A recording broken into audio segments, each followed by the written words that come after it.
Ladies and gentlemen, welcome to Honor Politics. That was the one and only Alibaba decoding the rules that must be in your favor to clinch power in Nigeria. Those are just some of the core requirements that you have to set up motion to be on your side to get power. The talk, the talking point, I mean the trending topic, I don't know. As far as I'm concerned, I would categorize it as a distraction, but because of the season that we are in, season of politicking, I would say it goes. But I can only say that when you are in a competition arena, when you're in a competition mode, competition zone, when you are ready to face your opponents, one thing remains very important. If you don't have a plan, be rest assured your opponent will give you a plan to work on. And that's exactly what I'm seeing here. The idea of Muslim tickets. 5 years on, Abi, 4 years, 3 years. I'm surprised it's still getting traction. It's still provoking emotion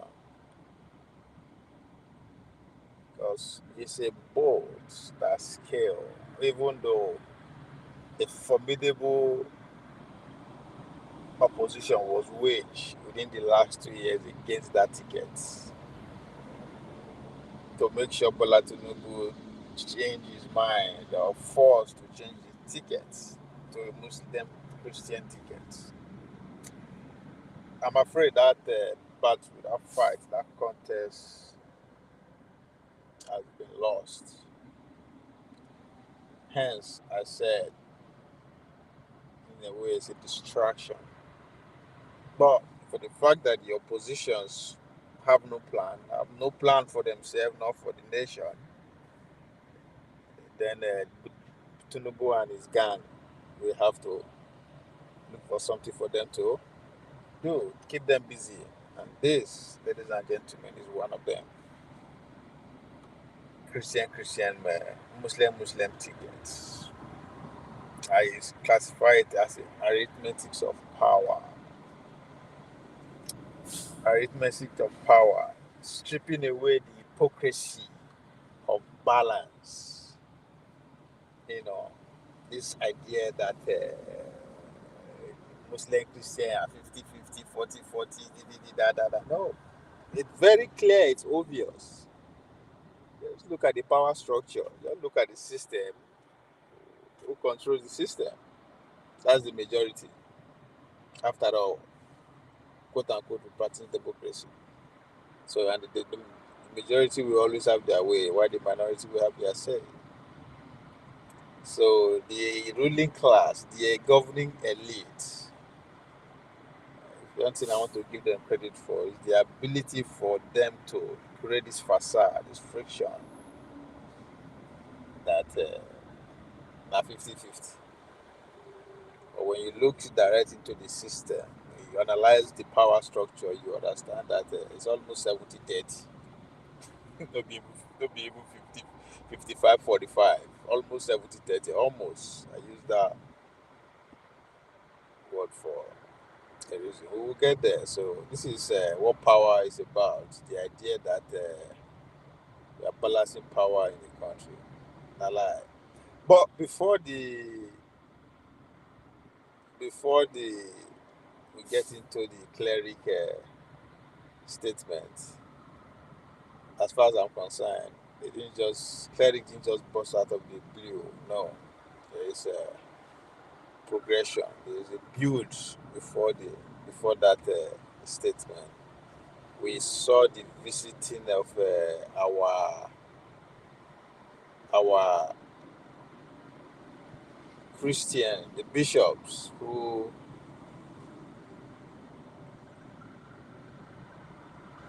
dress in official garments, but appears or claim to be speaking for the people.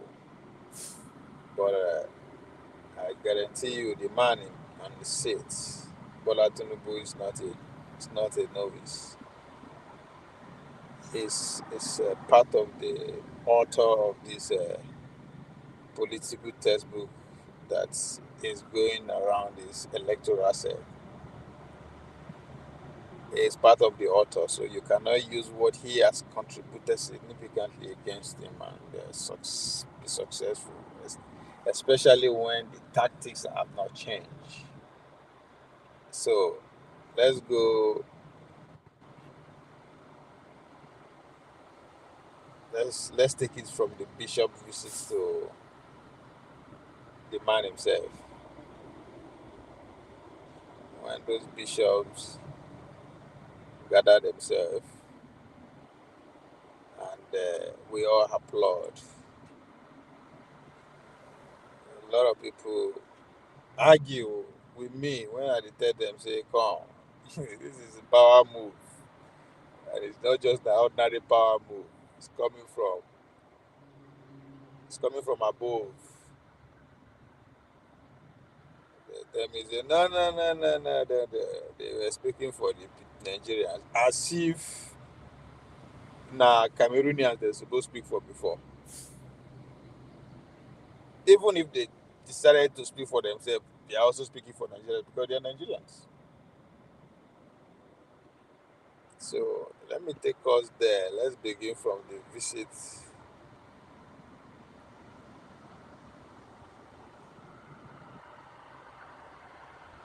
Our bishops, our bishops who are visiting visitors.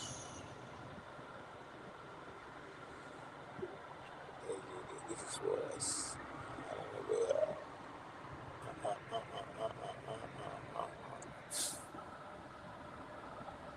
Bear with me now. I'm trying to do.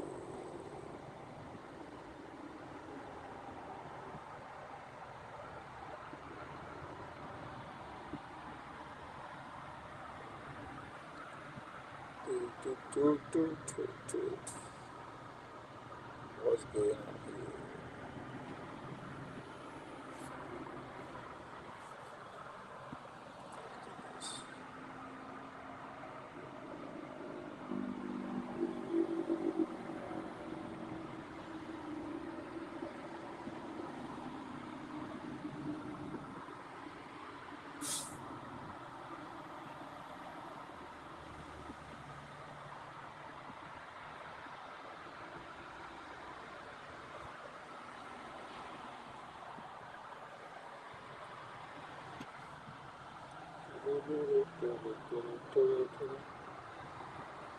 Cancel this guy.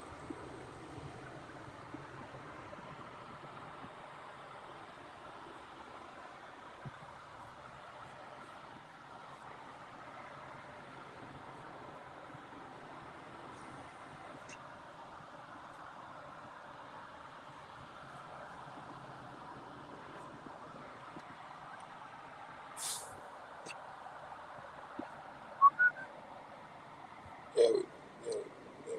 Let's go.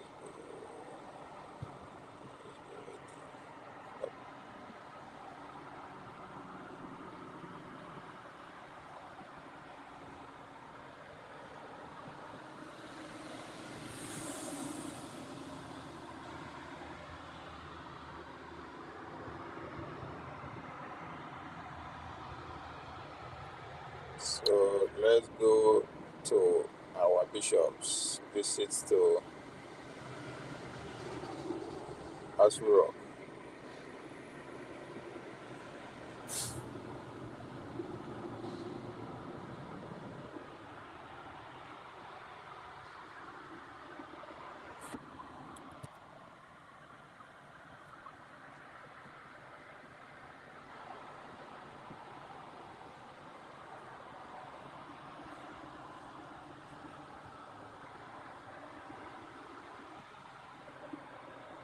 Wait, what's going on?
This is cool. This is the transmitter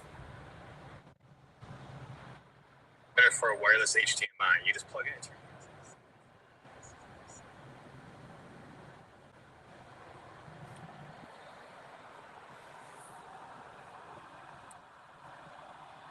now.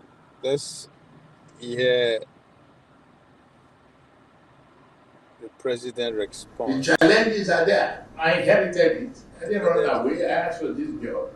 And I'm in it. after this bishop's visit. Those who will take it from me will try. They will try. All is fair in politics. And it's equal opportunity. INEC you mentioned are neutral. They've never intimidated anybody. If political opponents are crying wolves, maybe they are afraid of their own shadows and the uncertainty in the companies they keep. Not me.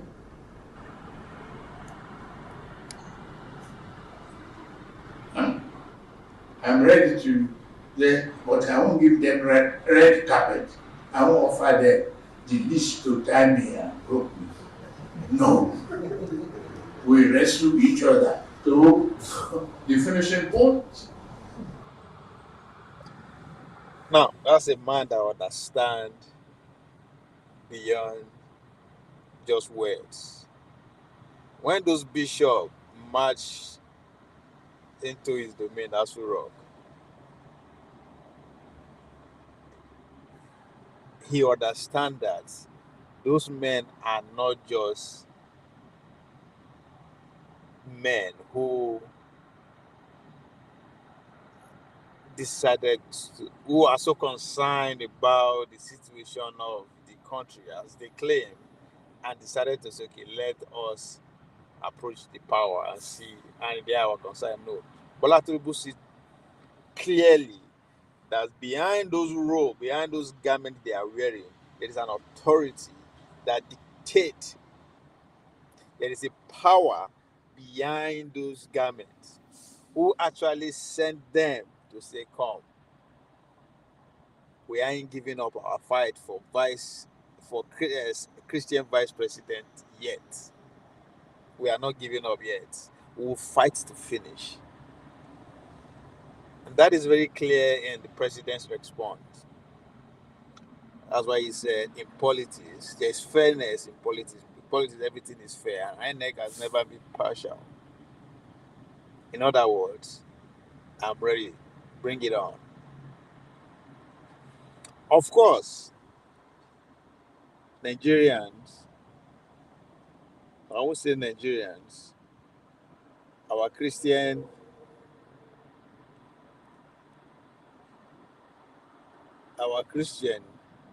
switch it up immediately, decided to say, no. It's not there because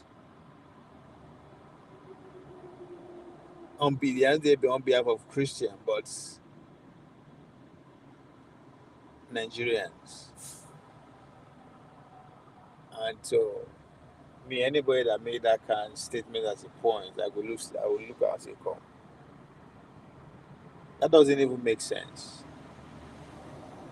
To say the bishops are not speaking for their interest, but they're speaking for Nigerians. Doesn't make sense. Now Cameroonian they're supposed to speak for. Are they supposed to be speaking for Americans? Even if they go there with their own, on behalf of their own selfish interests, individuals say, come, we are here because of what we want. They are also speaking for Nigerians because they are Nigerians. But of course, the messenger, Bola Tinubu wasn't addressing the messenger. He was speaking directly to the man who behind the message. And of course, the message got to them in real time. And I have to give it to them. They responded immediately. Watch.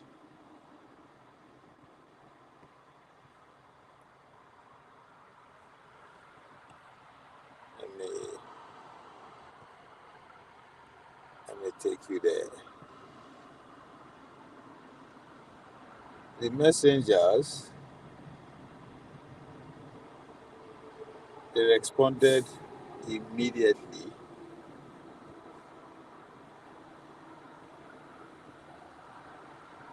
by doing what?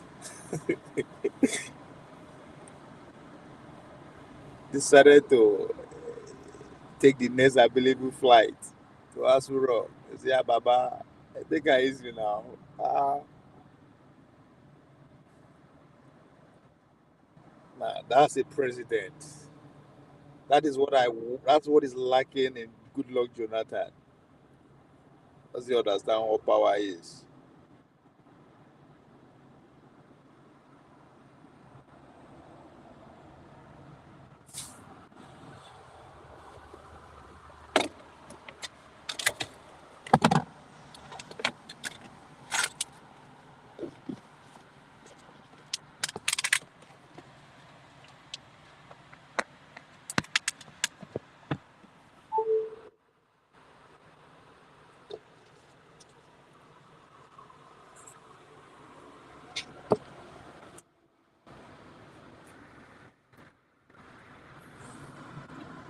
Why the bishop then go there? Go there after the dream is finished. They say na onaye come abi onaye can go arise go the flex muscle. Ah. Now, if you understand power, you know that these are opportunity to strike back.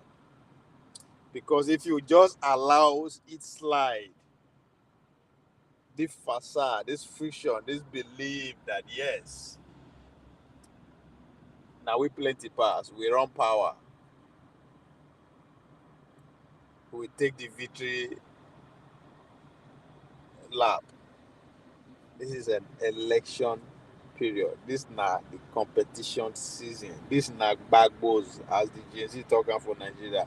This is not time to take a shot from your opponent and waste time analyzing that shot or trying to tiptoe around the shot. No, it's our time to receive the shot, push it aside, push it to the next level of leadership to keep analyzing, and you attack immediately.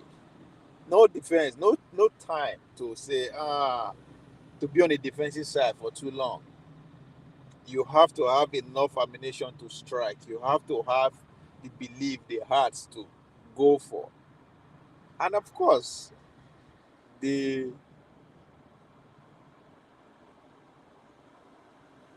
our Muslim community, they no disappoint. They reciprocated immediately by first sending a delegation to say, Baba, we got your back. We got your back. This is not a fight for you. This is a fight for us. That visit, we got the message and we appreciate your response. Now the Tijania show up.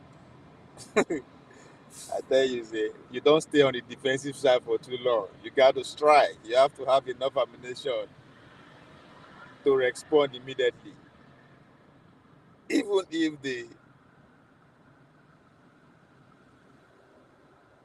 the permutation is not on your side, even though the rhetoric is against you, you still have to find a way to strike back immediately. That's what the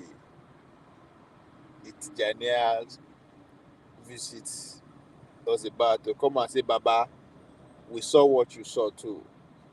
We saw power parading themselves in the name of bishops. We understand their reach, we understand their structure entrenched in the Nigerian.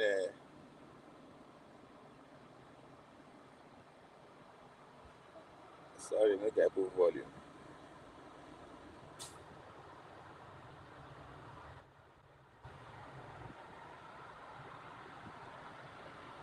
I say we understand the reach of the Catholic Church. They are everywhere in Nigeria, but we too, let's show that we are in every nook and cranny too.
So they came to say, Baba, we hear you, we saw you, we got your back.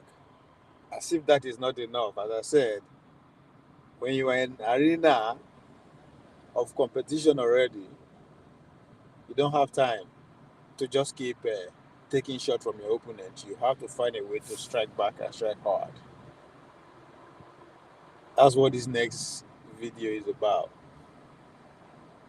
The man came out and exposed the elephant in the room. Why the Muslims were tiptoeing,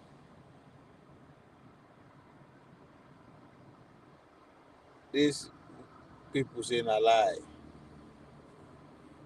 And say if you give too much space to small yash, you go overshake. Then they come out with what they call the Kanuri people call Durum Kanye. Come out with the big with the big ones they come. We understand the structure of the Catholic in Nigeria. We understand how you guys operate. But don't be deceived.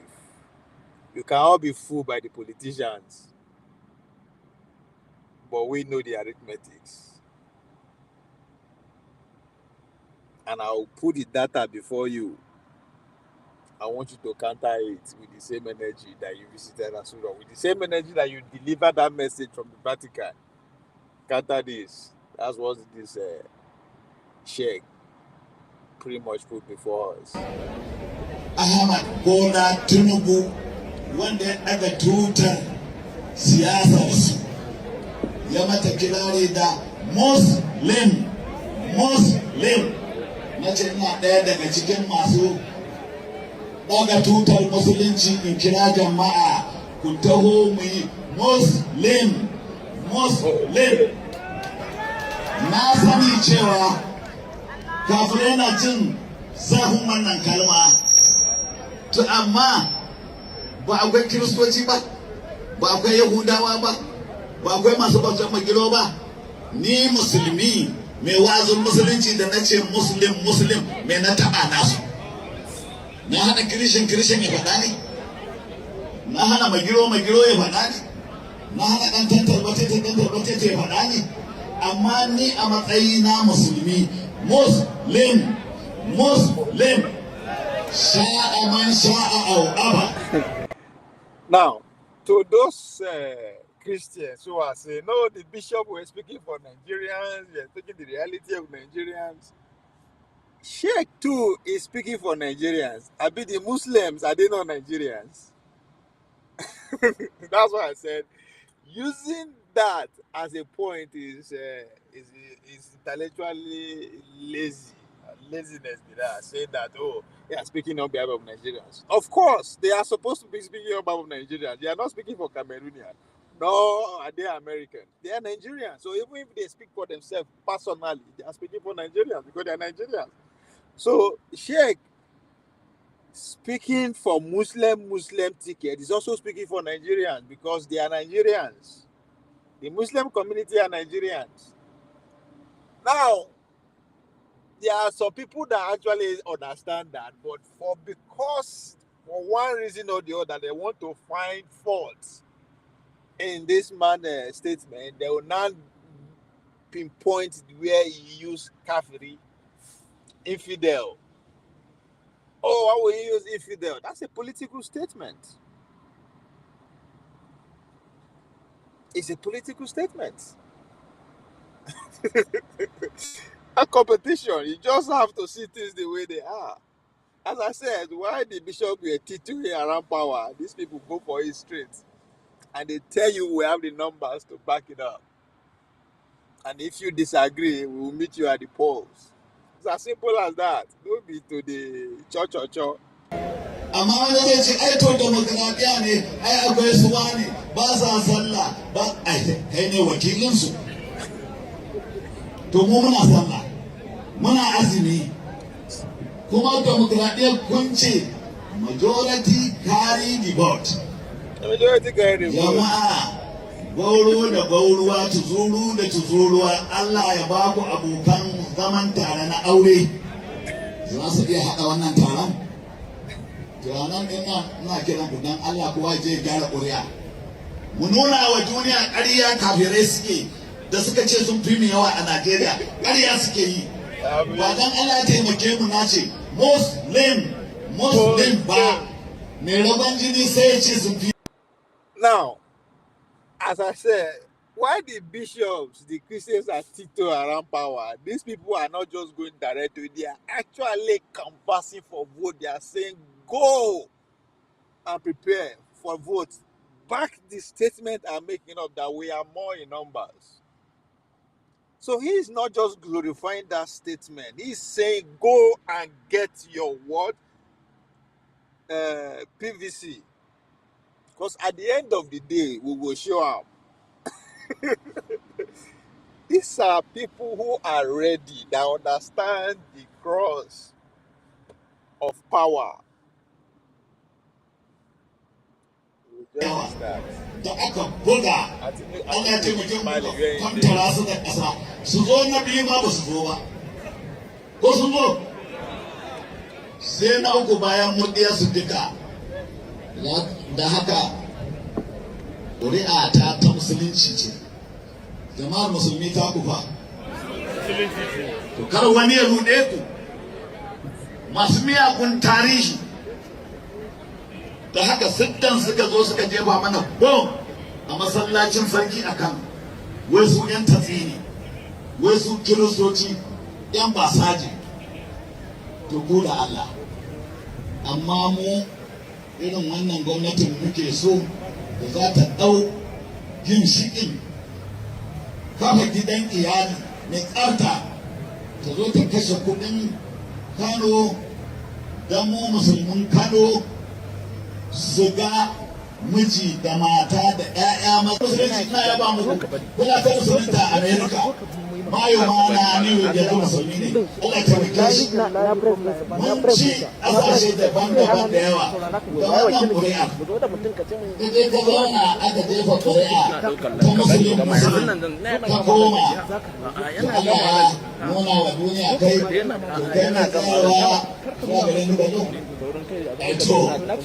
saboda haka a je a gyara ƙuri'a Allah ya taimaki mai girma gwamna na jihar Kano Allah ya taimaki mai girma gwamnan jihar Sokoto Allah ya taimaki mai girma gwamnan jihar Katsina Allah ya taimaki mai girma gwamnan jihar Kebbi Allah ya taimaki masu girma gwamnonin kaza da kaza da kaza wa fi zalika falyatanafasul mutanafisun wa sallallahu alaihi wa alihi wa sallam assalamu alaikum.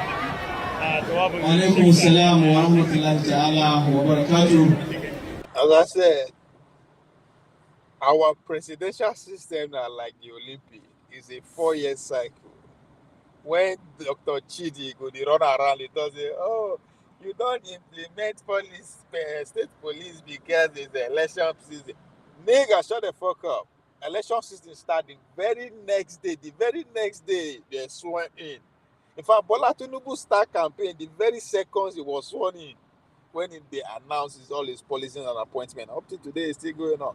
So now power, these are people that understand the arithmetics of power, that understand how power works. All right. And they are ready. They are ready to back it up. If you don't believe that they are more in numbers, prove it. But again, I don't look that because the man self-talk out. Now democracy with the practice and the principles of democracy says the majority carry the vote, the majority carry the day, the majority will always have their way, while the minority will have their say. And if you look at the Nigerian system, you look at the structure, then you analyze the power that make that system work, function as it is, you understand the ratio between Christian and Muslims now like 7-3. Now like 7-3. It no be say na 4-5 or 5.5. No. And it clear. That's where this man is speaking from. And another man who will be smiling to high heaven, na Atiku. Because this dream from day one, now the country to split into two, politically speaking, Christian and Muslim or North and South. And I've been saying this years. I started asking a question last year, 2 years ago, that is Nigerian future an Islamic social state or populist capitalist state? I know that a lot of people don't understand what I mean by that, but as we go on, the definition go dey clear. It go dey clear more by 2031. When the whole world will be in chaos. Now only those who prepare will come out as a victor after 2032. So I thought this is not the time to see things with emotions. No matter how you want shout reach, those days are gone. This is not time to consolidate all your local structure that you have been working and putting in place from 2023, 2024, 2025, 2026, going to 2027, not to synchronize those power, consolidate them and test them out. And guess what? The first run test, it will happen this Saturday in Osun State. If you everybody wait, all the political parties say yes, we will put this structure together, we'll be planning, we'll be mobilizing. We will see how it play out in Osun. Where you they prepare, because the best test run be this. As any professional athletes, once you they go for competition, you go for local place to test run your new strategy, test run your shape where you did. Even exam, we have what we call mock exam. I'm going to do tests before the main day. So you have to go and test, run your strategy. I see all the article. They were on ground. Everybody there on ground. Every party.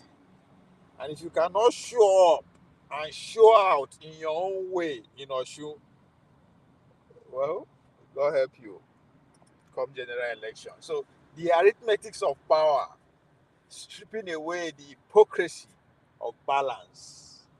There's no balance of power in Nigeria anymore. The ratio is clear, visible, gone. That's what this man is telling you. That's what Sheikh is telling you. We don't tiptoe around power. We don't take message from the outside. We tell you, but we show it by numbers. So for decades, the political class has hidden behind polite friction, weaponizing sentiment to demand concession while dodging raw demographic reality.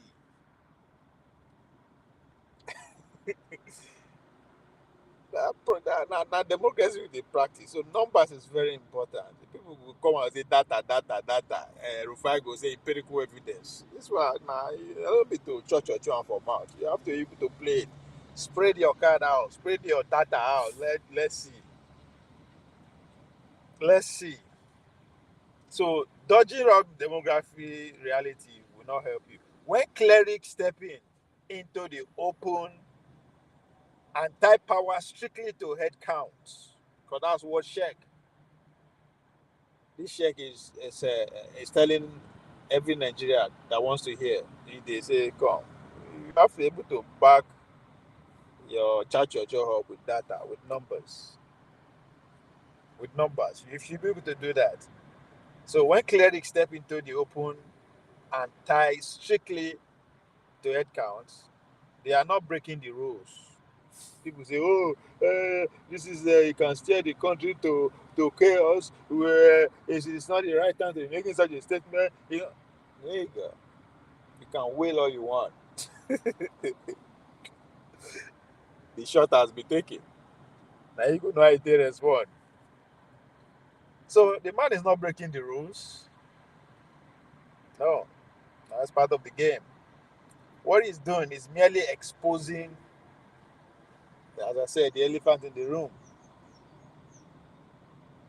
That political survivor has never belonged to those who shout loudest about inclusion.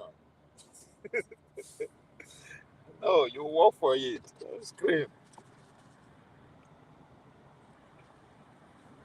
Political survivor has never belonged to those who shout the loudest about inclusion. No.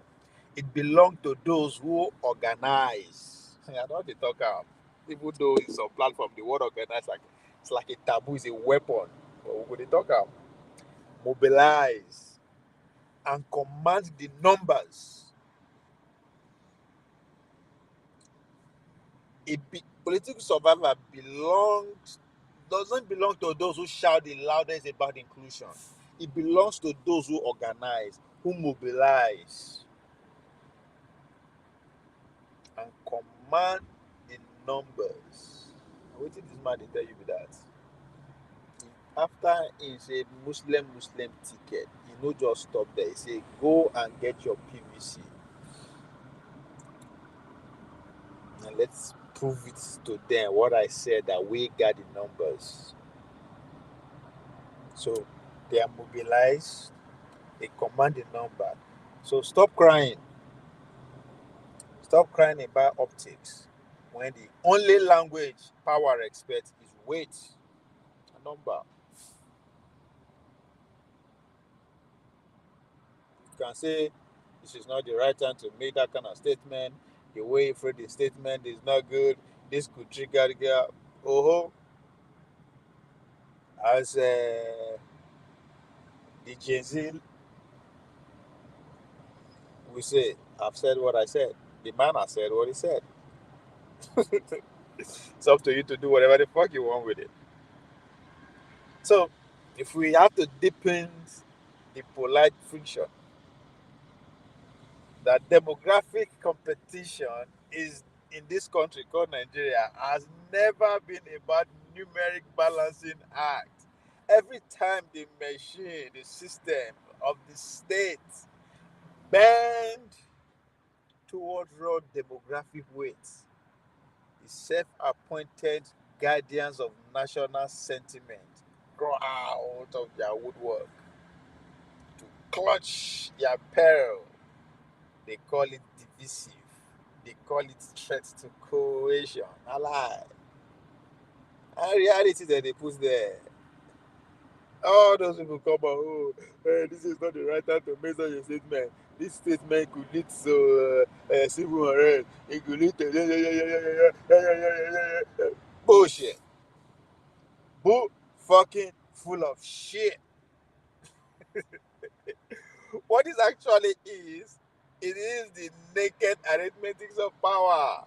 Power, that's how it works. They are telling you it's in our hand, and we are ready to back it up with number. We are the majority. You can, people, the Christians, they can go from one platform to another, they run their mouth. Show your car when the time reach. Like Donald Trump will say, I've got the card. The Muslims are telling you, we got the card. We're going to play it. We meet at the polling unit. So when prominent voice stand up and tie political struggle and tie political control directly to headcount, the elite panics. Not because it falls, the man who lie, but because it strips away their favorite smoke screen. That veneer where they did the cover, they did the claim. For years, the architecture of political compromise has been used to dilute grassroots reality under the guise of what? Rational hegemony. Na lie. That's what the sheikhs come out to say. Na lie. All those things now were political gimme. Power is never rational along those lines. Power is given to anyone that can carry the weight. So,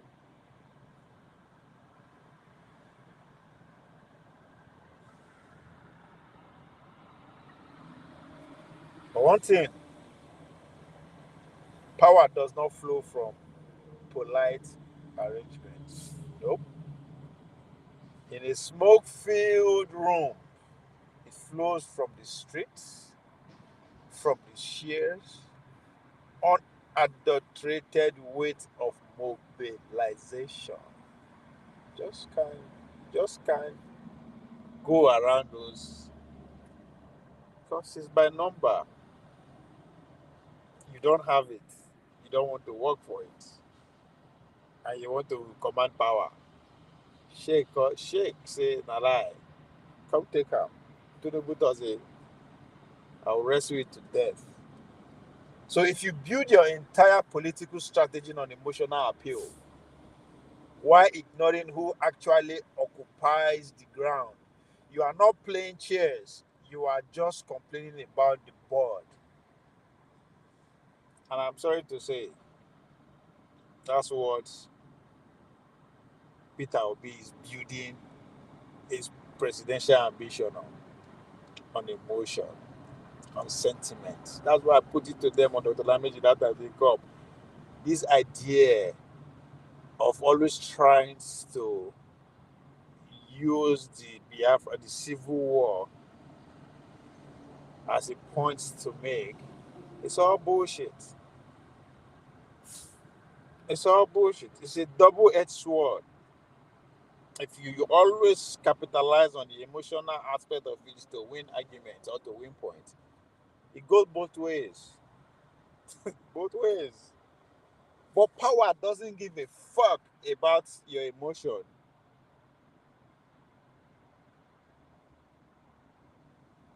You have to be able to have the weight to back it up. So if you build your entire political strategy on emotional appeal, why? Because we've been marginalized for too long. We'll be this, they'll be giving us $2. Yeah, all those are reality, all those are life, those are true. But they are not weighty enough to push the reality, which is what democracy bestows on us, which is by number. Majority, we always cry. No emotion can outplay that. So again, if you build all your entire political strategy on emotional appeal, while ignoring the actual occupies the ground, the power that actually stands, you are not playing chess, you are just complaining about the board. The sooner we stop pretending that political dominance leads to anything other than structural organization and demographic gravity, the sooner we can deal with actual mechanics of state power.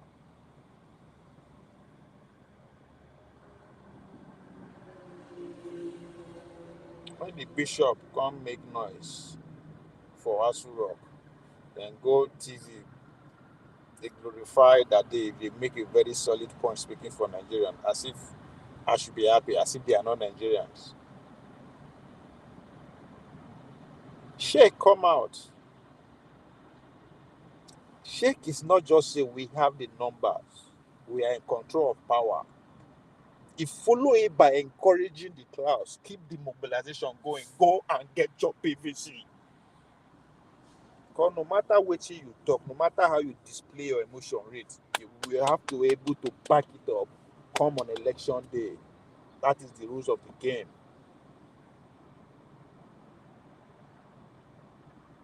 So the bishop go as well, make their point, they begin go every platform, they celebrate how hard they take the truth to power. Now victory already. Sheikh saying a lie. We have the numbers. Don't be carried away with all this facade. Go and get your PVC.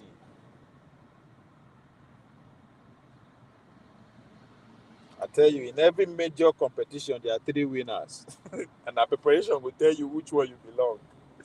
Those who eventually come out as the gold medals, those who are happy to just make the finals, and those who are happy to be at the competition.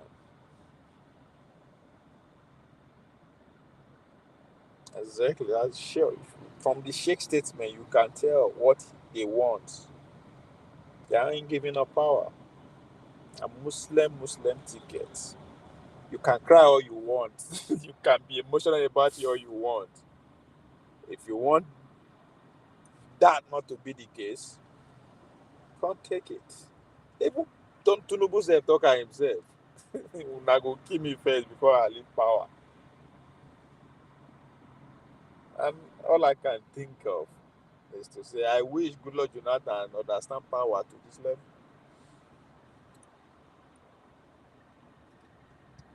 So the sooner we stop pretending that political dominance yields to anything other than structural organization and demographic gravity, the sooner we deal with the actual mechanics of power. You have to organize. You have to be able to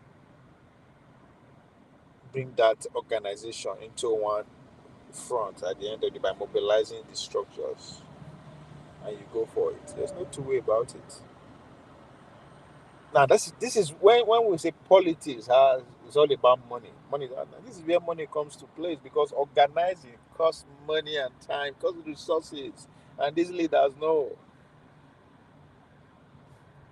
Instead, they settle for turn by turn, and people will run after them. So you don't secure outcome by begging for inclusion. Nope. You secure them by being too heavy to ignore. That's what the cleric is saying. The clerics are not begging for inclusion.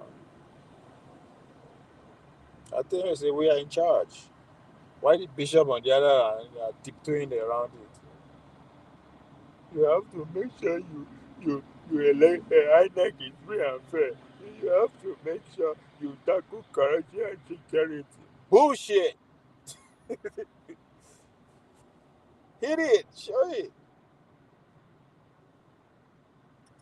This is not being arrogant, by the way, or he said no. The bishop is not being arrogant. The bishop is just playing. Say, hey, there's no point in putting the data out there. If you believe that we are wrong, that we are not the majority, we'll find out come January 2027.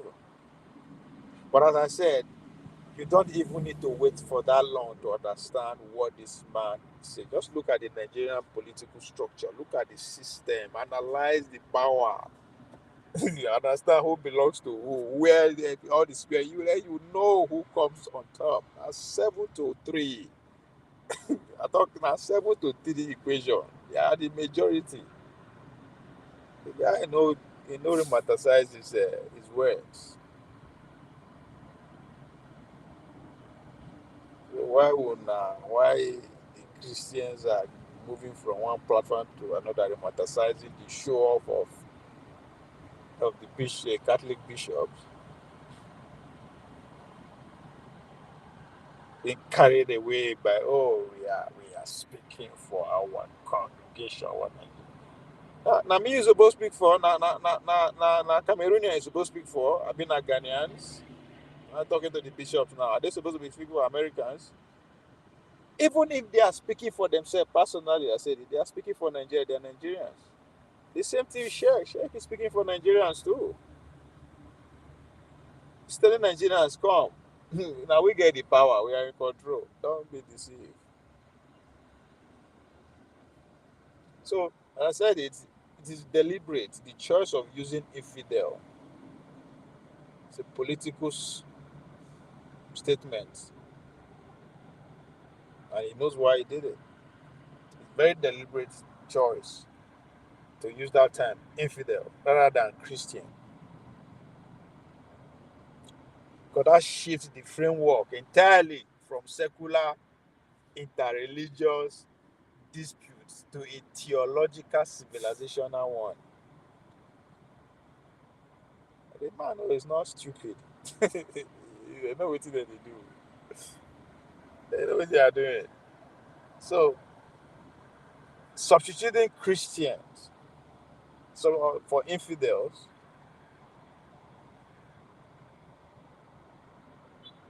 it puts a kind of argumentation between yourself, put a friction. It frame the entire secular interreligious we claim to be practicing that always get between us to a theological and civilizational ones. Now, let me tell you why I frame it that way. It's a distinct, you know, rhetoric between those two.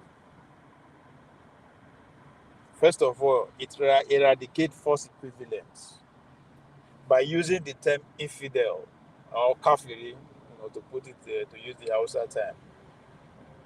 Sheikh, what the Sheikh actually saying, Sheikh, by using those terms, infidel, it rejects the framework of a modern pluralistic secular state we claim to be practicing, or some people say multi-religional state, where religious groups negotiate as equal. That's exactly what those bishops went to do in Asura. They didn't negotiate. With what? With emotion? No. So the religious group went there to negotiate as equal constitutional stakeholder, because we're Nigerians, we had the equal right, equal constitution. Nobody argue with you on that. But power way beyond that. So instead, what the cleric, what the sheikh successfully put forward was to frame the political language, the landscape of it through a binary ideological lens. Those within the folds of the preferred order versus those outside it. That's why he used that word infidel.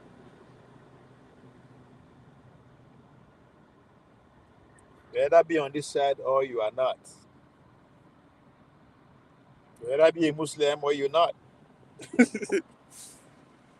And they are saying it from the realistic point of view. They have the numbers to back what they are saying up.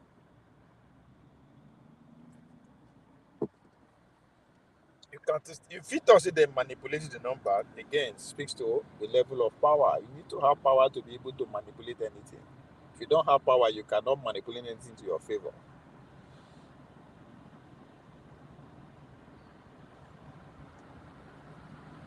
Another one again is asserting command over compromise. That's what the Sheikh did.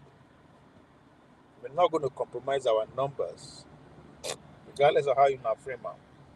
So by using a theological category rather than the civic one, the guy stripped away the opponent of any legitimate ground for policy debate. It's not contention. We are not saying this so that we can go into back and forth. No. You don't negotiate terms or seek compromise with an infidel. So if to say the word, if you say the guy used Christian, then that means there's a ground for bargaining, there's a ground for negotiation, there's a ground for debate between Christian and Muslim. No, it just went straight to the cross. You're either with us or you are an infidel. And if you categorize this group of people or see yourself as infidel, there's no point of negotiating with infidel. Why? On what ground? On what ground?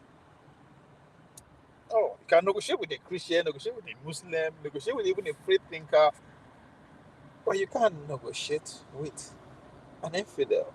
Just like if you negotiate with a killer, somebody that's still, but you don't negotiate with a terrorist. So the cleric was very clever. He understand exactly why he framed it that way. A power, projected power in a way that is not debatable. If you disagree with me, you don't need to go and show me on election day.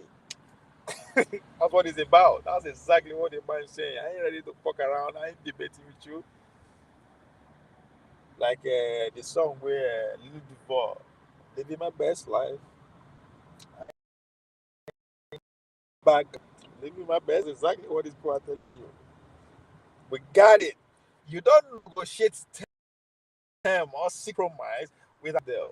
You simply out organize them. I keep saying it. It's no way. You can get nobody else. I have to organize them. You vote in this work, Sapien, the British mankind, if I'm not mistaken. It's the only superpower we have above every other animal on the planet is the ability for us to come together. That is what the ability for us to organize. And think possibility, ability to build a society, a convenience environment for us to live, secure everything. They come together in form of organizing. Even though in some platform that word is kind of cool to hear they would organize. Because they so depth of them to understand it, because they understand the works that are going to organize. It takes time and resources. But there is no other way to get power to bring it together in their numbers. Even if na money you want, your purpose of spending money is to bring people together, bring people together. So you don't negotiate with an infidel. The man used that word, theology. If to say now, say we are more than Christian, then people will begin to go back and forth. Stay here, Muslim, they go vote. No. The man said, we're ready to do all that. Because no way I want to negotiate with you. I ain't ready to go back and forth with you, my nigga. Let's meet at the polling unit and prove me wrong. That's exactly why he used that word infidel. Because they know they can organize, outnumber, outpower, an assertion of dominance.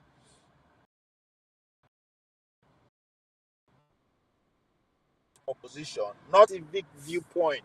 No, as a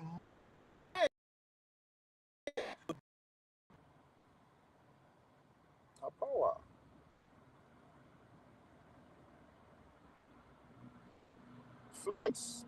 If you get down, that's subordinate. So when the man say Muslim, there's a reason. It's all about power. It's a raw power, and it's not lying. I agree with him. This is wrong. The midst of that flexing of power, he say, go and get your PVC. But they will make that focus on infidel. As if the man don't know the meaning of infidel, as if he don't know why he used that word. He tell them, get your PVC. Let's show them. Say we now we many bars. Now Muslim ticket. And it's going to be Muslim will be the head of the Nigerian next for the future. That's why I keep asking that question. Since 2 years ago now they ask that question. I begin to ask this question. What is the Nigerian future? Is Nigerian future an Islamic social state? And if you understand what I should just pay attention to in New York.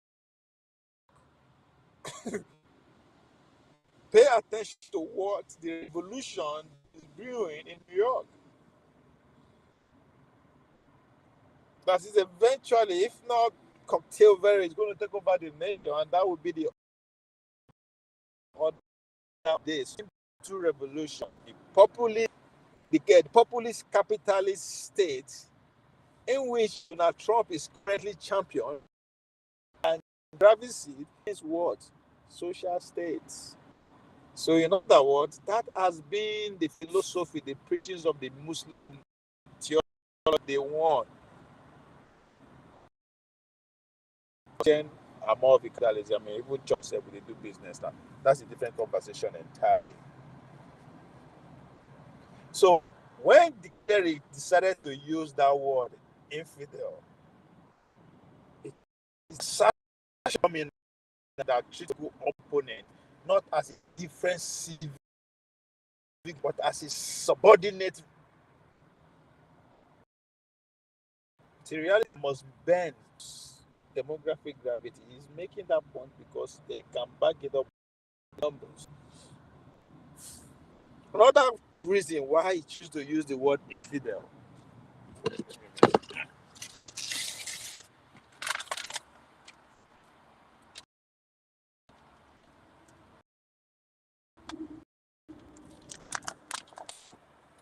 is to weaponize the theological purity for social power.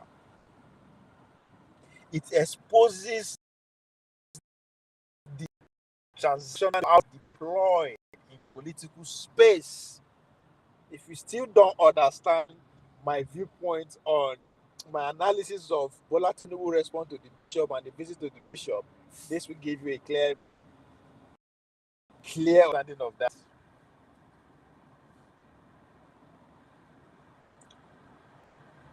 If you don't understand that power, especially what we are practicing in Nigeria, is very transactional, naturally, it's exactly what is playing out. Then the infidel instead of Christian, the transactional nature of how religious authority deploys political space. When the bishop faces out to their mouth, I say no doubt there's a power behind they approve them.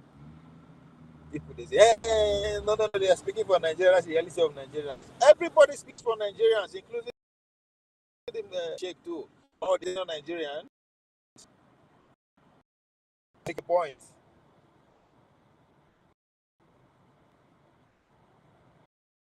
So when check like this,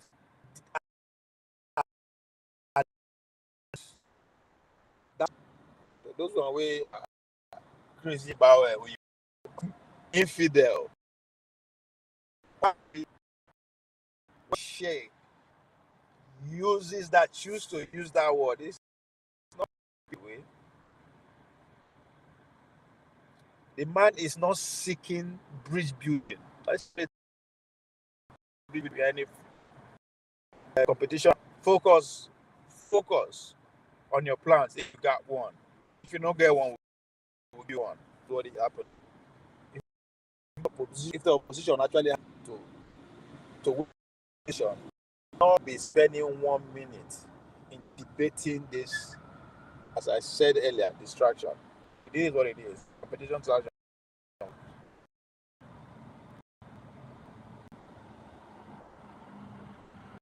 So when she chooses to use the word, he is not seeking bridge building or harmony. He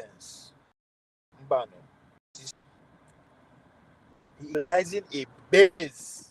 He's speaking to a base. It's mobilizing the base because now the season of mobilizing base. They organize you have 2023, 2024, 2025. 2026 going to 2027 for you not to mobilize those structures that you'll be organizing from the base. You mobilize them. That's exactly what this kind of rhetoric are for. They are mobilizing that base through absolute terms. Any support for raw power is tied to what uncompromising identity. This sharing and secular religion alive. And I say this is going to be, and it's fast becoming a Islamic state. That's exactly what those kind of phrases are for. The choice of using infinite was basically for that speech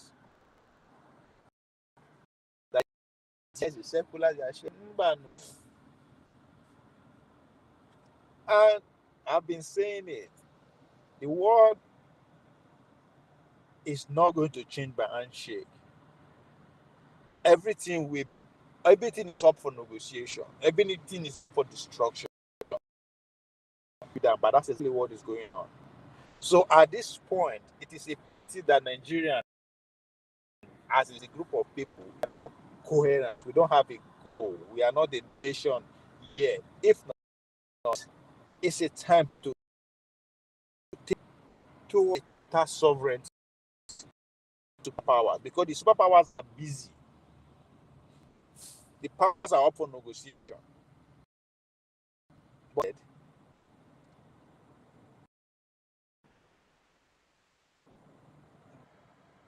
spirit of competition that has been so in the Nigerian system from day one has taken on us. Some factions are more prepared for the arrangement of power around the world than others. And if you ask me, the Christian, the Islamic state that is behind the clerics are more prepared. They've been prepared for since the beginning of this foreign republic. If you ask with what is the future of the Nigerian? Is it going to be an Islamic state or what? Populist capitalist state? I've been last 2 years ago, but I see today by 2032, must see represent the world as we play today with it. North Korea will go for South Korea. China actually be full of Taiwan. Europe no get choice in this their journey of everybody go outside. Papa, European Union would dismantle. But in order to do that, they have to take the shot. They say the last tick of a dying horse. They have that to Ukraine. For you, they say in Ukraine, war will go full fledged. But of course, they don't sow the seed of terrorism in our own continent already. Nobody will invade us. But the terrorists who are being financed and empowered and logistically state arms, and then keep us busy. And trust me, the Islamic State is ready.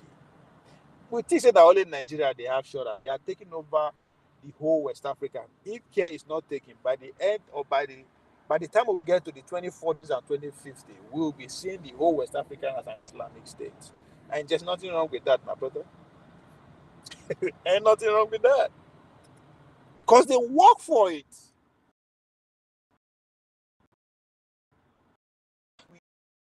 They, try to console ourselves from the southern Nigeria that the veto power gives even. But we are under renegotiation of that power now. Nobody is giving it to them. They have to make sure they come out victorious in it matters. Why others sec? The capitalist and negotiating. You can take it. Sheikh is using those words not out of no. The reality of the day are more in numbers. Prove me wrong. 2020, saying strip away the polite veneer of what national unity.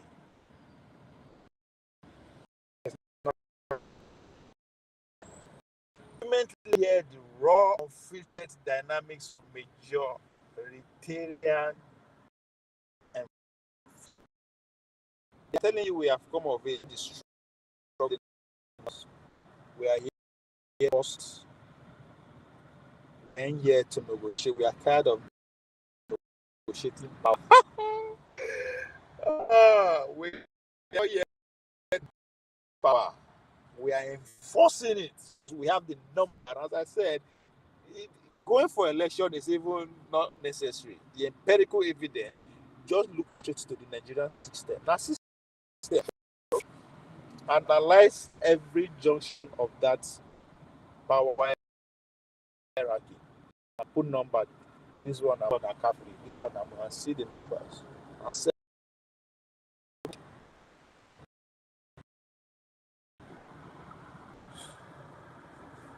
Again, you have to start seeing from the Catholic visits, no ordinary visit, and a power at its best from the top. And again, the other globalism, nationalism, we hear you a great deal. So if you add that grammar,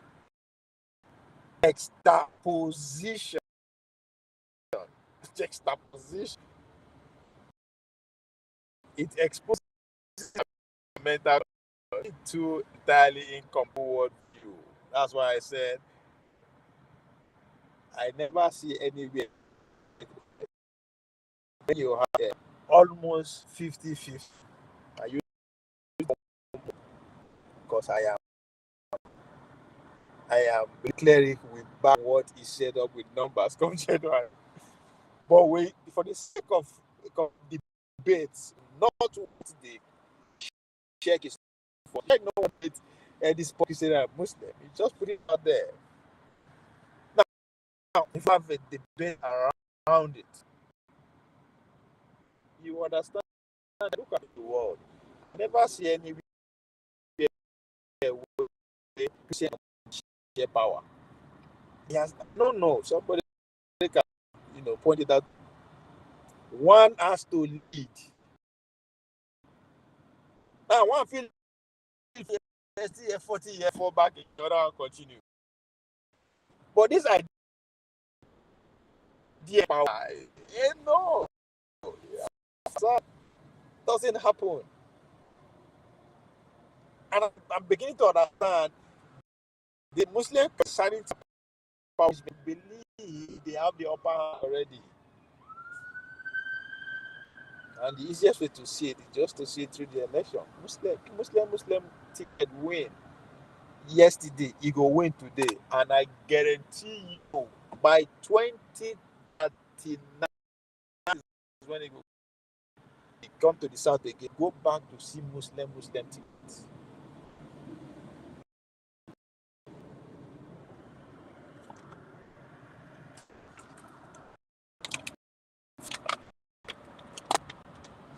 So the demographic reality stands like those framed by rhetoric, blah blah blah blah blah.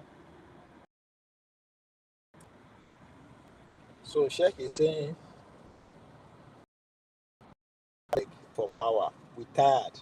Those days are gone. I'm telling you to the order of the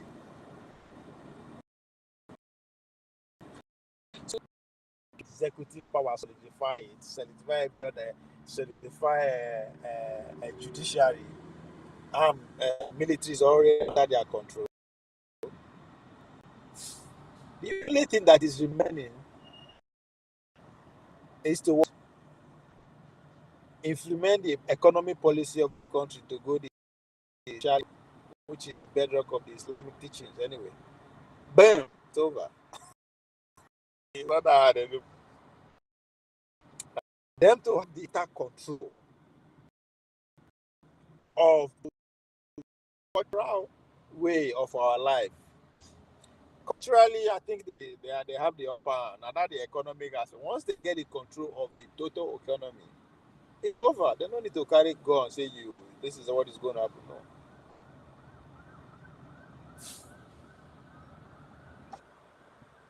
So as I said, we can tiptoe around, be emotional about what the man said. The empirical evidence backs him up. And the man himself, President Tinubu,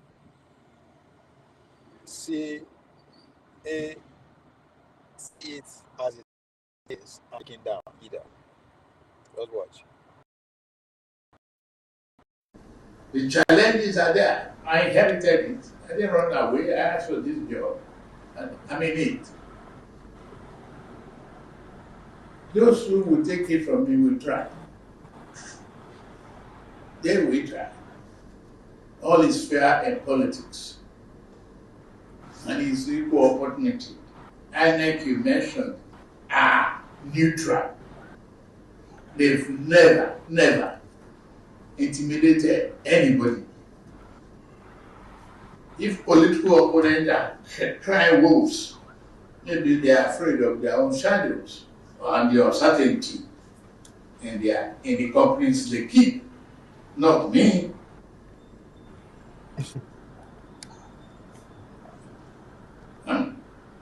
I'm ready to, but I won't give them red carpet.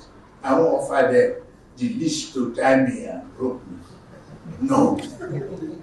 We rescue each other to the finishing point. Battle to the finish line. We'll die here. As I said, in the sprint world, it's not just a man with the speed that won the race. It's the man with the big heart. So, Tinubu see through it all. When a majoritarian operator's viewpoints, like that of Sheikh, or dissenting population through the lens of subordinate status, institutional intervention like those from the bishops are immediately met with friction and institutional pushback. That's what power does. That's a man that understands power. So it proves that the battle line and the states are no longer just about economics, policy, or administrative competency. They are a fundamental contest over whether Nigeria function as a shared constitutional space or a contest for raw identity-driven supremacy. That's where we are. When they talk about the structure, constitutional adjustment, anybody ready to negotiate you along those lines? Fundamental Nigeria today among the power hierarchy. Not over whether Nigerian function as a shared constitutional space. No. But more of a raw identity-driven supremacy. I tell you, there is nowhere these two ideologies can coexist by share turn by turn. A lie. One must lead. There's no way the Muslim can coexist with the Kafiri under the same pretense of having democracy. Bullshit. Not at the time where even the Republic term of governance has just come to an end. That's that the Republic style of governance is gone. What are we moving into is still being debated. Socialist revolution that is springing up in New York, because the future, we are watching the beginning of the end of politics or the state party. It sees this is their lawn. We are moving to a different system that is yet to be defined. But because if you look at the day of COVID-19, you can tell that the states that is run by so-called experts have lost the control. They cannot control. They can't find simple solution to anything. They cannot find common ground. There's chaos in every institution around the nation state. And the only solution that seems to be visible is the coming of the technological state, the techno state, the technocracy as they frame it. Everything is going to be governed via technology. And a prime example is what? The Republic of China. China is the clear example of what technocracy, of what is future of the West is going to look like. And as a nation, as Nigeria, since we don't have a coherent view of the future, those that has decided to take the lead, which is the Muslim Society of Nigeria. That's why I say I ain't hating on them. They work for this moment. They are ready. They stay ready. So they don't have to be ready. Because in order for you to be ready, that means you have to negotiate for time. Ain't no time for negotiation. This is not time for that. The Trump administration not just lay it down, practicalize it. They go for what they want. They ain't ready to go back and forth with you.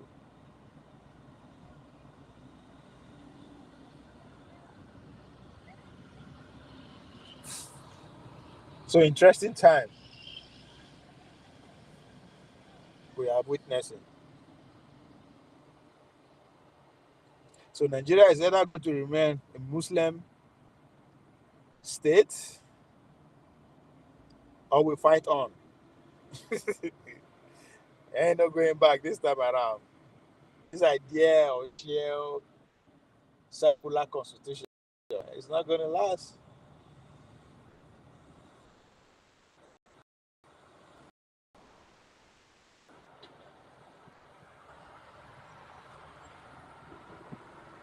Oh shit, oh Jesus. Oh man, yeah.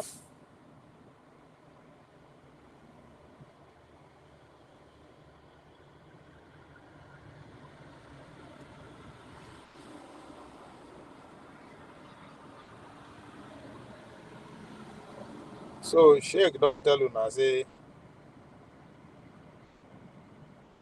ready to go back and forth your man focus, your peace, your harness. We're done.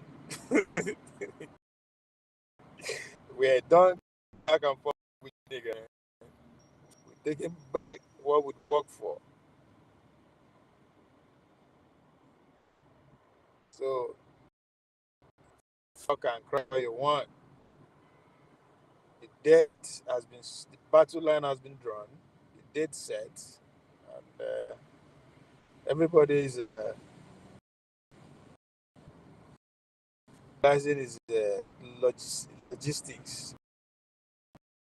Kada ka kuke ganin gwani na Once again.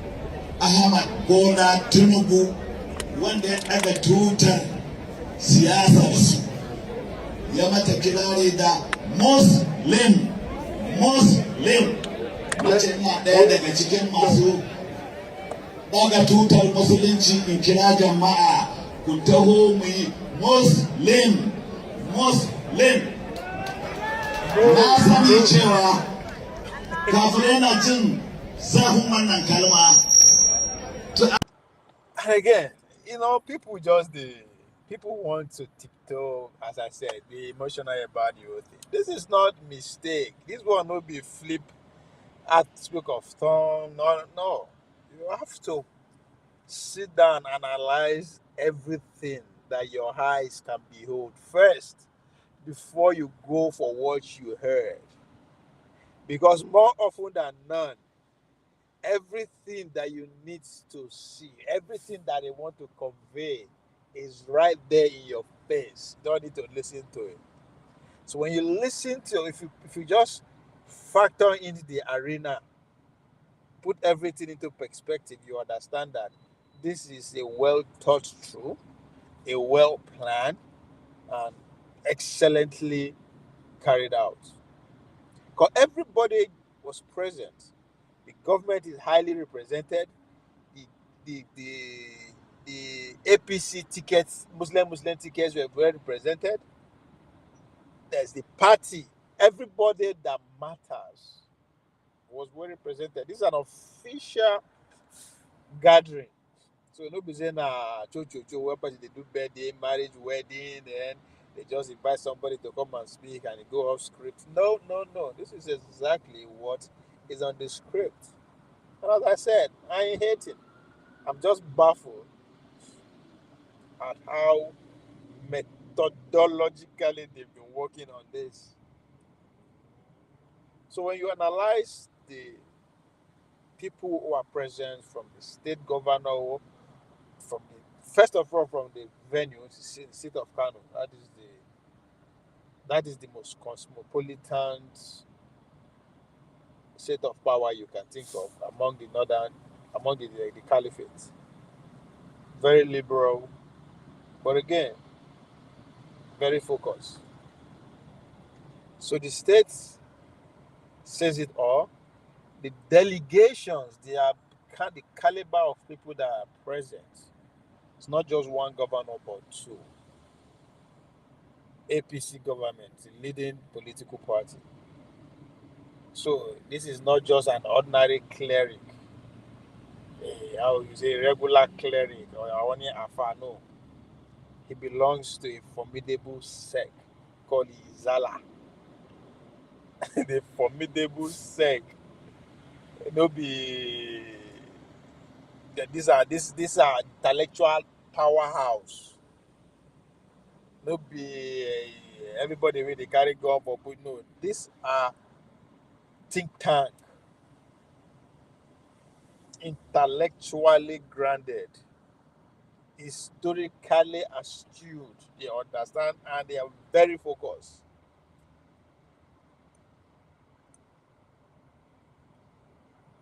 So when you understand these characteristics, doesn't even need to ponder much on what is said.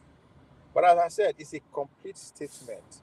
They are not just laying the data. They are not just giving you the empirical evidence. They are not just saying it out loud. Equally, they are asking the base, go and get your what? Voter's card. Kalma to amma ba akwai kiristoci ba akwai yahudawa ba akwai masu bautar magiro ba. Ni musulmi mai wazin musulunci da na ce muslim mai na taɓa nasu. Na hana kirishin ya faɗa ne? Na hana magiro ya faɗa ne? Na hana ɗan tantarbace ya faɗa ne? Amma ni a matsayi na musulmi, muslim sha'a man sha'a au aba. Amma wani zai ce ai to demokradiya ne, ai akwai suwa ne ba sa sallah ba, ai kai ne wakilinsu. To mu muna sallah, muna azumi, kuma demokradiyar kun ce majority carry the vote. Jama'a gauro da gauruwa, tuzuru da tuzuruwa, Allah ya ba ku abokan zaman tare na aure. Za su iya haɗa wannan taron? Tunanan ɗin ina kiran ku dan Allah kowa je gyara ƙuri'a. Mu nuna wa duniya ƙarya kafirai suke da suka ce sun fi mu yawa a Najeriya. Ƙarya suke yi. Ba dan Allah ya taimake mu na ce Muslim ba mai rabon jini sai ya ce superior. Guys, they say go and get your PVC and let's prove it to the world that we are more in number. Let's prove it to them that it's a Muslim ticket.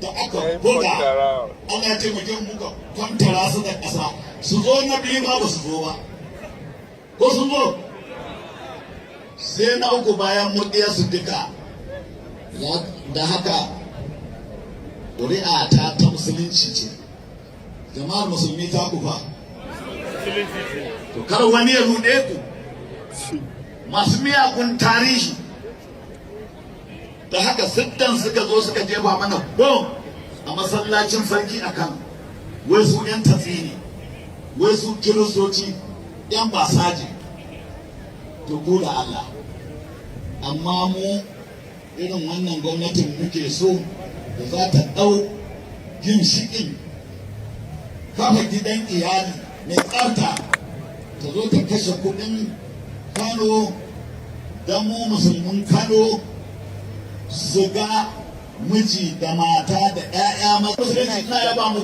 kuna ta musulunta a Amerika mayo ma na New York ya musulmi ne Allah ta rike shi mun ci asashe daban-daban da yawa da wannan ƙuri'a idan ka zauna aka jefa ƙuri'a ta musulun ka koma Allah ya nuna wa duniya kai to kai na tsayawa kuma gare ni da yau to saboda haka a je a gyara ƙuri'a Allah ya taimaki mai girma gwamna na jihar Kano Allah ya taimaki mai girma gwamnan jihar Sokoto Allah ya taimaki mai girma gwamnan jihar Katsina Allah ya taimaki mai girma gwamnan jihar Kebbi Allah ya taimaki masu girma gwamnonin kaza da kaza da kaza wa fi zalika falyatanafasul mutanafisun wa sallallahu alaihi wa sallam assalamu alaikum. Alaikum salam wa rahmatullahi ta'ala wa barakatuh. Sheikh Sani Yahaya Jingir, daya daga cikin manya-manyan malamai daga arewacin Najeriya kuma shugaban kungiyar Zana bangaren Jos. Mai girma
grammar.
Plus, it's speaking to the demography reality of the country. It's speaking to the demography reality of the country. You don't expect people to come and counter it with what? With emotion? That's what the way you're doing right now? Hell no. They come with facts, figures.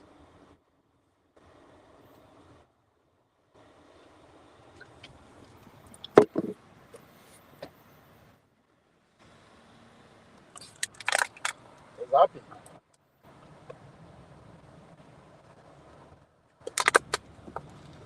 Bullshit. They're empowered. If that will keep them in power, so be it. Feeling marvelous.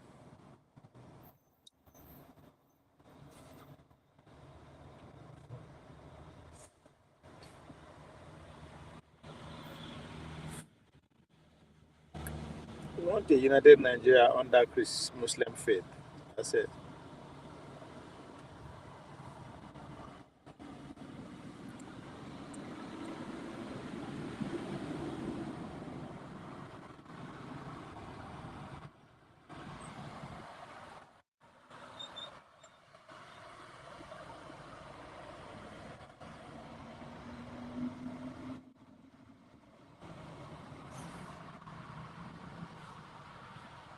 Of course. Now, I think another aspect people are not talking about is who is also happy about this development. Make I show now.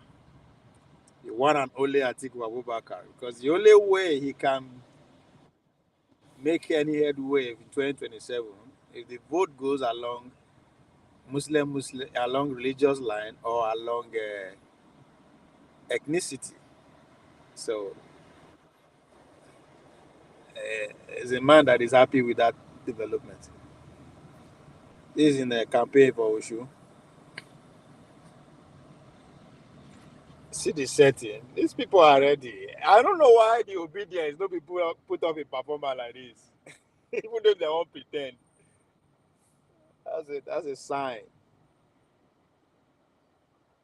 This is a sign. This is to tell you who is ready and who is not. If it's just for the show, for the sake of,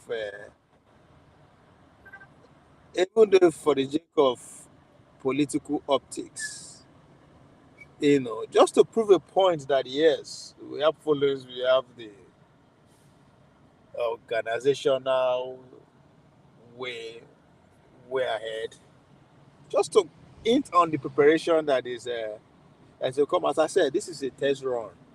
If you are preparing for major competition as a professional athlete,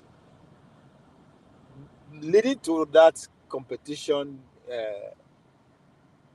proper, you will look for a small competition here and there where you can test your preparedness, you test your everything that you'll be piecing together from the beginning of the electoral cycle. You want to put them to you. You know, go just appear for competition ground, facing your opponent without knowing where you stand, without testing what you've been working on. That's why the Oshun election is very important. We're going to talk about that for, at least for a separate show. Come and show your followers, your people. Come and back what you've been saying that we'll be organizing, we'll be doing this. Come and show. The time to hide your, organizational skill strategies are over. So, as far as I'm concerned, that is what Atiku and the ADC are here to display. They are not going to. Atiku will not put his money that his governorship candidate in the Osun State will win. ADC chairman, national chairman, state chairman will not bet his money on them winning the election in Osun State on Saturday. But they have to put up a show to command that commitment from their grassroots, to give them something to look forward to and to work towards on. To show them that yes, everything that they have been piecing together, this is what it has amounts to. To show the followership that yes, all your sacrifice is paying off. But most importantly, to speak to those who are on the fence, who are still watching from afar, to say, come, our train has taken off.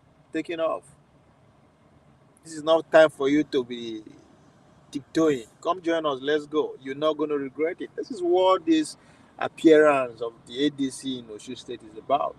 And is necessary when you are building for a major contest like the presidential election.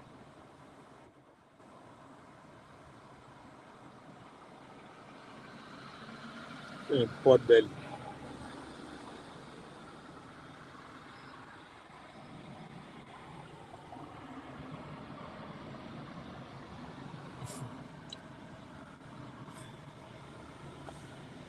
Atiku is still very formidable, man. I'm not gonna lie.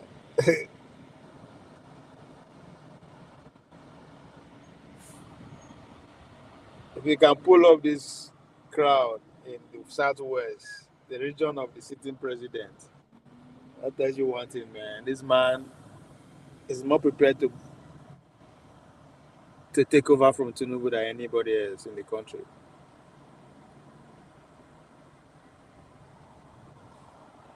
From PDP to APC to ADC. I like him, man.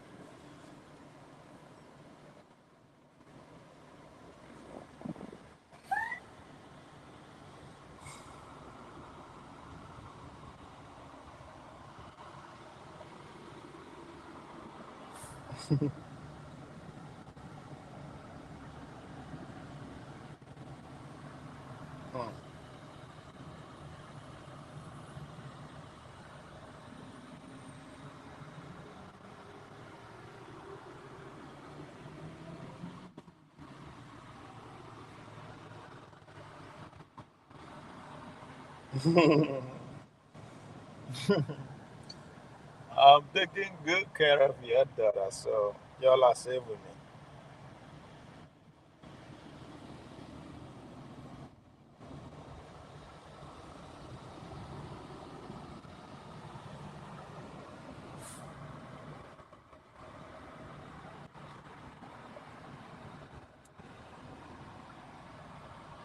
That's a bragging right, man.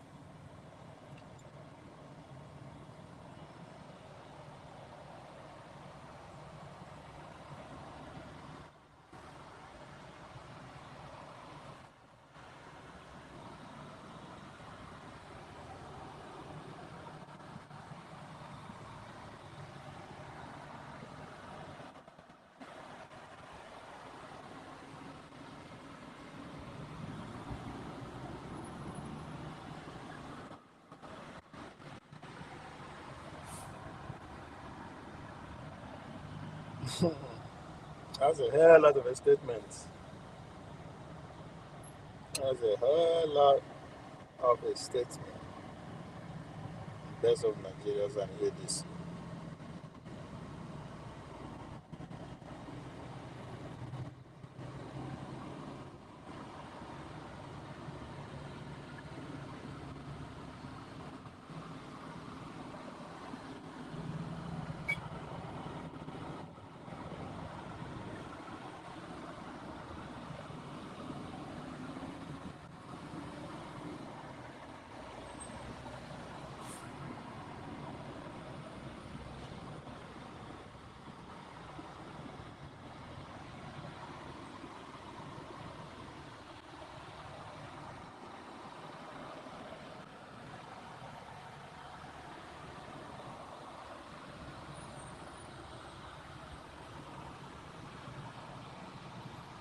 to win.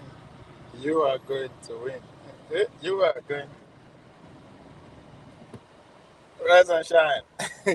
So, if there's any person that is happy about the cleric statement of saying the Muslims are the majority, come back it up if you disagree. It's Atiku Abubakar.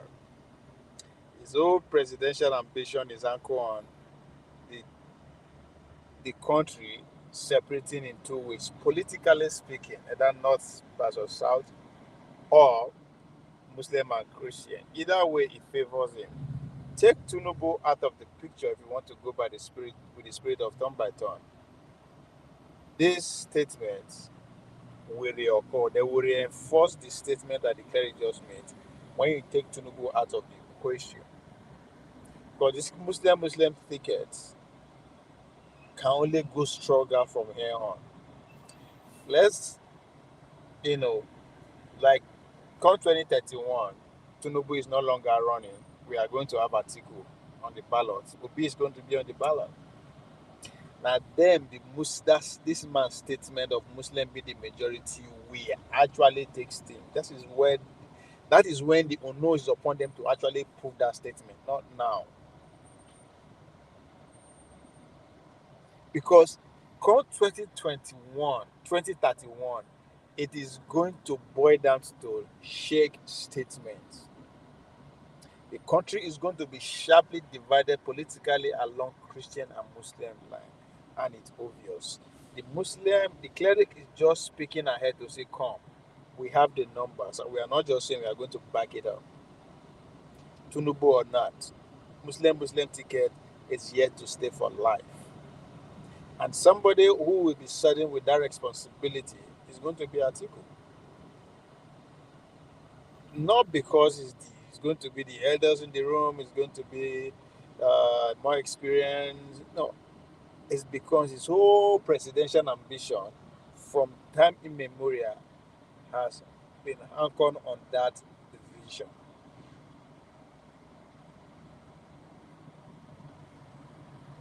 So I am not going to be surprised if he pay no attention in the ongoing distraction conversation about Muslim made the majority and all that. No, he's not going to say a word. But hate him or like him, he is formidable.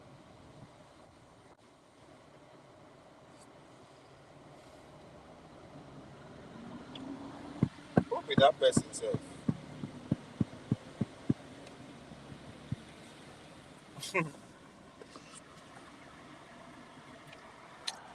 The clap for Atiku, Egba tọwọ́ bọ́ Atiku, clap for Atiku.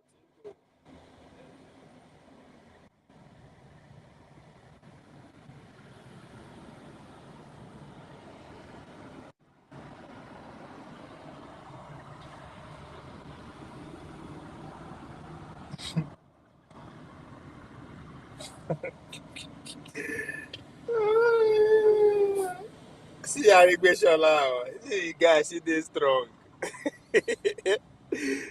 These men are ready to take power from Tinubu sooner or later. This group of people will take power.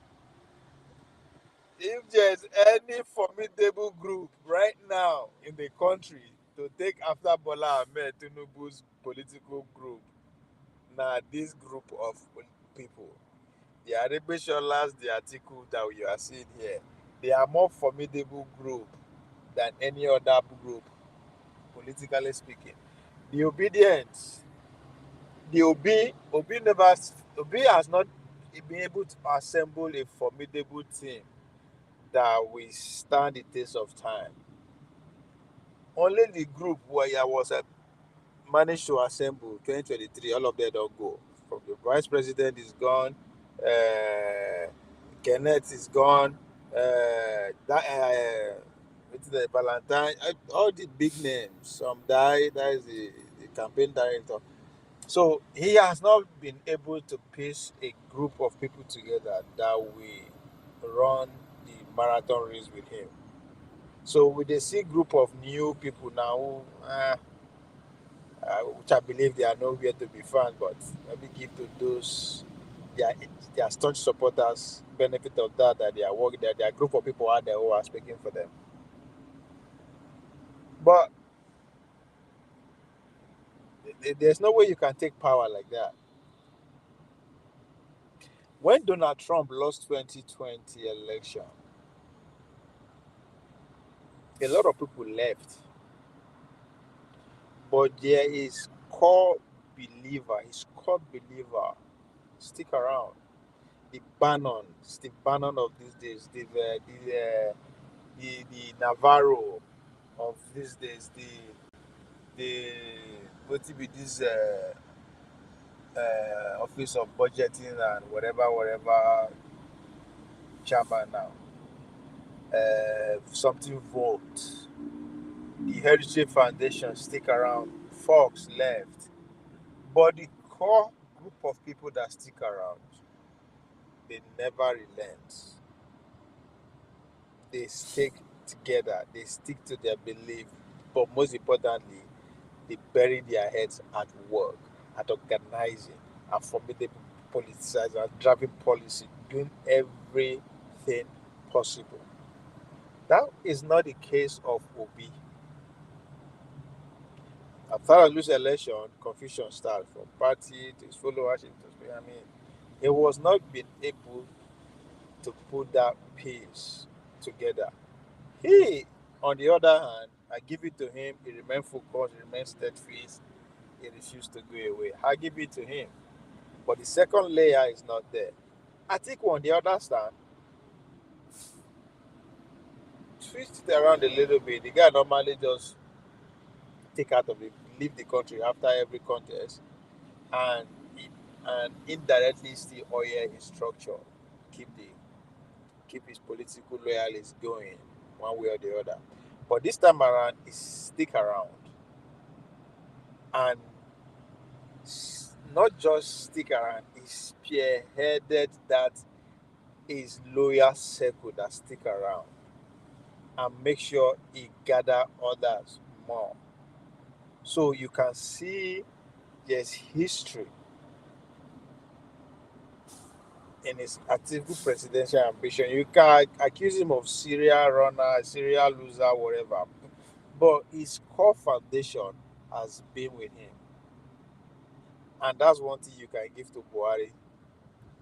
So if there's any group of elite, group of people who are hungry for power, who are formidable, who are more positioned to take after from the Bola Tinubu political cabal, now the article, and these are the group, this group of people that you are seeing, the likes of David Mark, they stay on course.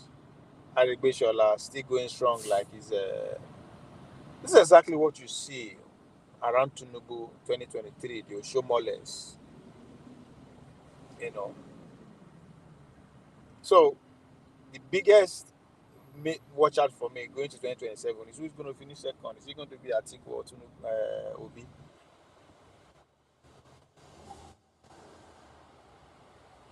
So, yeah, how old is this motherfucker? Say, Arigbeshola,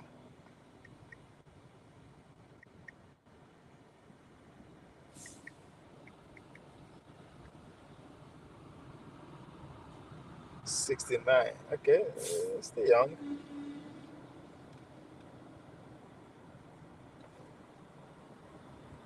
We are far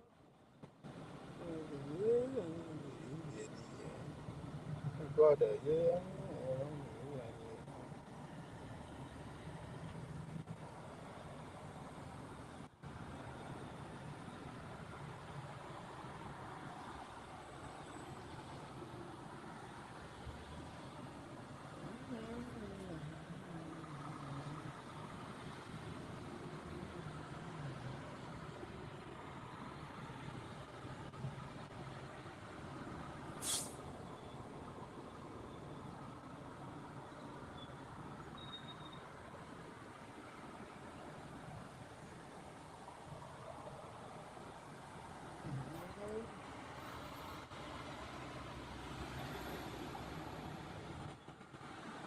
All right, ladies and gentlemen, I think I will call it.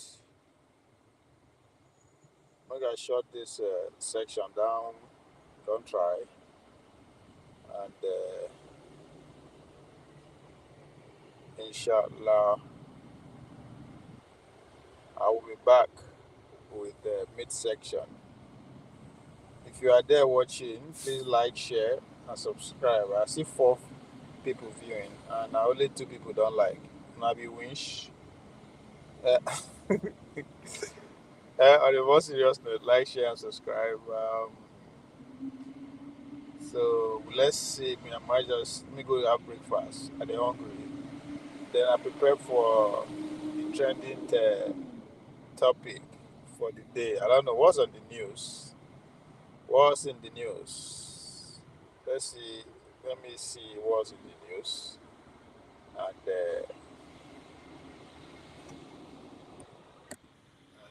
if I can project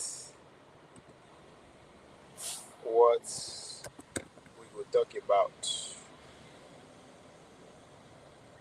Oh shit! Don't forget it now.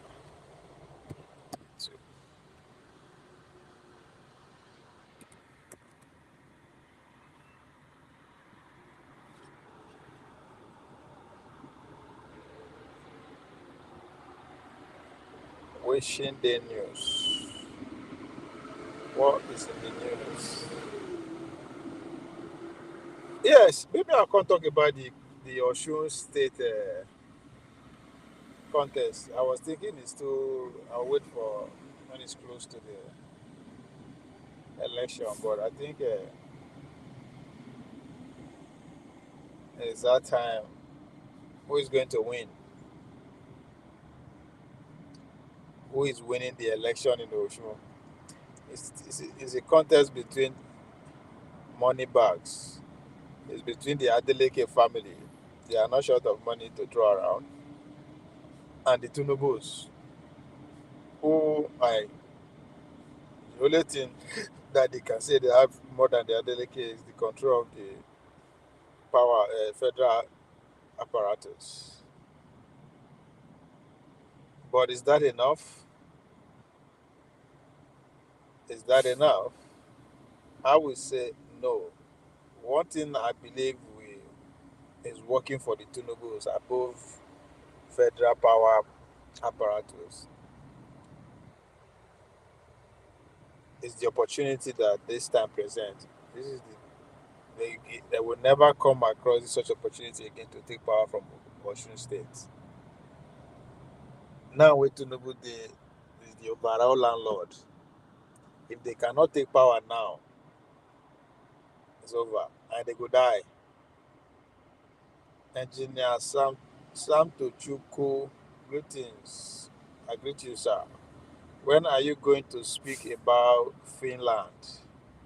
What did happen for Finland? uh, remind me abeg. How are you? I'm great.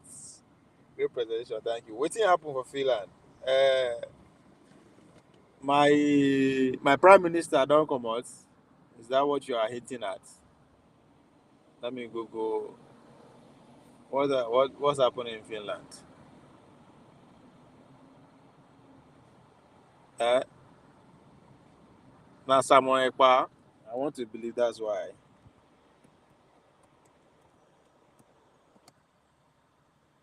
Samuel Ekpa latest news. I've been at the underground cities where Finland they build. They are building an underground entire city. They are preparing for the Third World War. I don't see any breaking news, bros. What do you got for me?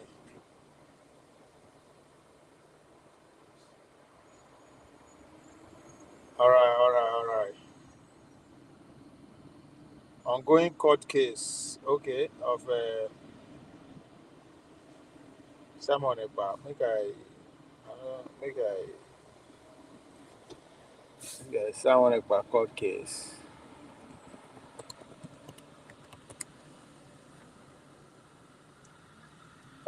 Finland court sentence. Yeah, this one are old news. Give me an hint. Give me a hint. What did they happen? What's going on with the case? Is it up to 6 months yet?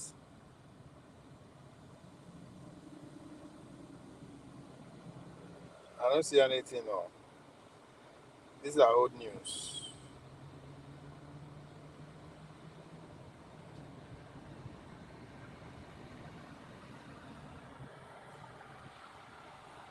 Was he will get justice. Yeah, that's not normal now. Once he come out, I don't know when they. I know they. Are they follow the how many months in those stay? Maybe I projected the time when he will come out. I think he will come out just before the election, which will either complicate case for the OB movement or he will hate them. Either of the two. Either the guy will come cause confusion among the obedience movement, or I don't know if they are matured enough to ignore any temptation that will come from that. Yeah, I believe Simon Ekpa will come out stronger. That's my belief. I don't see like somebody that will come and shut up. It might started slowly. No, I don't expect him to pick up from exactly where he stopped, but I mean that could be the case too. But it all depends on where things are globally, nationally. Then, court case a few days ago and may end from 5th through 26th August. Okay. I will maybe I will dig more. I will go do more. I'll go follow up the case. Now that I like the fact that thank you for what you give me now. Make I will go do I will go on research mode to see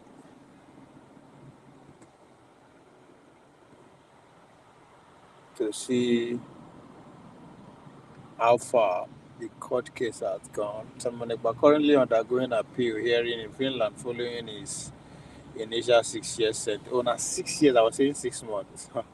Prison sentence for terrorism related offense and tax fraud handed down in September 2020. And that tax, I think I don't know anything about but the terrorism case, that's that can easily be dealt with.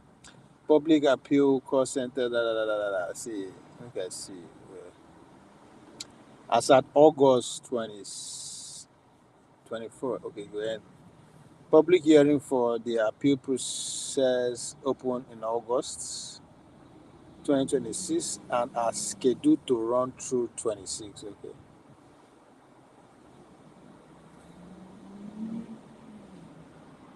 Contest of rumors. Social media rumor claims Samuel Ekpa, Ekpa is being pardoned or released by Finland government are false. Yeah, no, I'm not that much sure.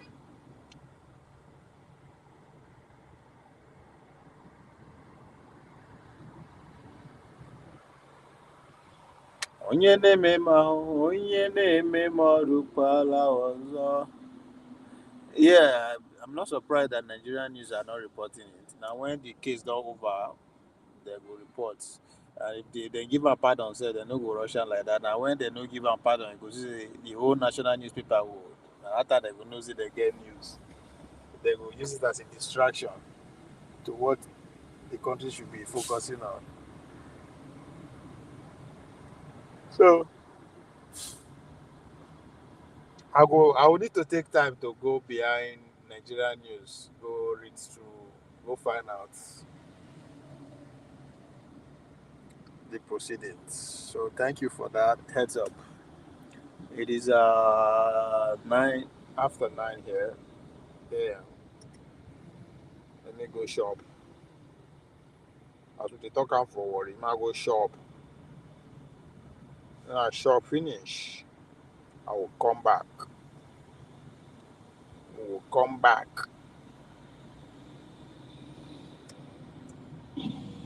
Ha ha ha ha ha. You know that song? Wait. Onye na-eme ma onye na-eme ma ọrụkwala ụzọ.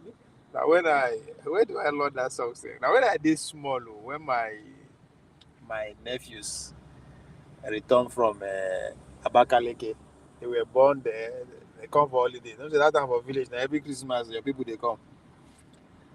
They come. I think one of the morning devotion, and they go they sing that song.